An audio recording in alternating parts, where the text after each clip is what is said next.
welcome back guys. Today I am showing you my mini vintage collection.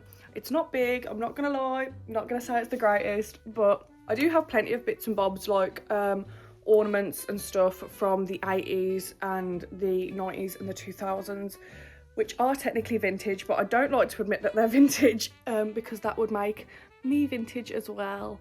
So we're only going to be focusing on mid-century pieces today, mainly 1940s stuff that I've got because, as we know, I'm obsessed, and I've got one 1950s thing to show you as well, I'm pretty sure. Starting off strong, I've made videos on both of these before, but these are my two Life magazines.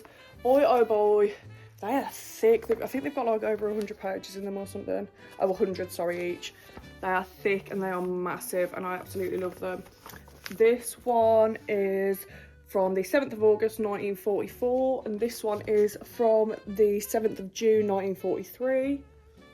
Stunning. Take a long look at them. Love. My illustrated magazine, much thinner than the Life magazines, not as many pages I don't think at all, but still as gorgeous. Illustrated magazine was a British magazine. And this one is from the 27th of November 1943. Then we have my threepence, aka 3p from 1942. I will add a picture because I don't know if you can quite see it because it's so tiny. Honestly, collecting vintage things like is really not too expensive like that. If you're getting stamps, coins, letters, etc., they are all pretty cheap, to be honest. I think that threepence probably cost me like £1 maybe on eBay. Next on my list of bits and bobs that I want to show you is these 1942 Australian stamps. I'll put a picture on screen to show you better because the flash is most likely reflecting off this plastic that I've got on top of them. This is a picture of Don Blandin. He was a poet and artist, I'm pretty sure. This is from 1941.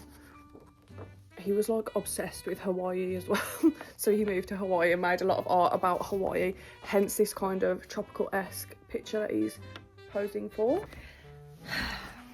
This, my loves, is a football timesheet, I believe, from the 11th of November 1944. So it was the Remembrance Day football match, and the football match was between Aston Villa and Port Vale. My mum and stepdad got me this as one of my Christmas presents, 2025 Christmas. And may I just add, don't you think it's very suspicious that my mum supports Port Vale and my stepdad supports Aston Villa? I wonder why they wanted me to have this specific timesheet. But anyways, love it, it's so cute. And I'm definitely going to get it framed soon as well. Now this little beauty is my Bush DAC 90 radio, and they were produced between 1946 and 1950. And can you believe it still works? The Wedgwood candlestick holder and the Wedgwood box are also vintage, but I don't know when from. This is a 1947 Chrysler advert. It is most likely from a magazine instead of a poster because it's got art on the back as well. And in front, one of my earlier mentioned 90s vintage pieces, my Royal Dalton Edwardian lady from 1998. And this is my Ilford Envoy camera. I'm not sure if it works, I haven't actually tried to use it before, but it was produced, I'm pretty sure, between 1953 and 1960, if I'm correct. And this happened to come into my possession because my stepdad and boyfriend work together, and the company they work for basically does like clean outs and rip outs for council properties. So when tenants move out, their company goes in and rips up everything out. They're basically allowed to keep whatever they find if the tenants no longer want it. And my boyfriend just so happened to find this and knew that I would love it. So here we are, absolutely adore. And that is it for my mini collection. I hope you have enjoyed it all, enjoyed seeing all the bits and pieces. I hope to grow the collection with time.